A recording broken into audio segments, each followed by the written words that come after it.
shoot fest ang kapulisan, mga opisyal sa panggamuhanan o miyembro sa media aron para makabot ang gitinguhang pagka-responsabling tag-iya o armas. Ano ang report?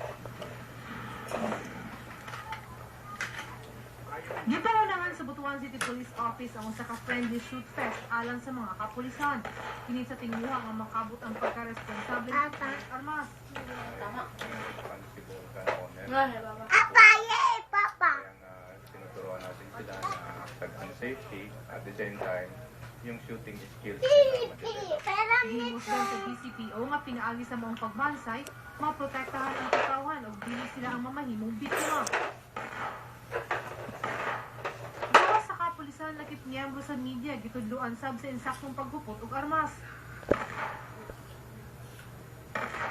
We encourage them to participate kasi po yung nakikita natin pag may insidente, ang nag-respond usually yung may media, meron tayong kapulisan. So, nakikita namin na kailangan din matuto ang mga media to protect themselves. Mayong dili sayon ang paghupot og armas. Tungod kinahanglan mo ang naunto sa katag-iyang armas, walay masakitan tungod sa aksidente. Akan yan sila.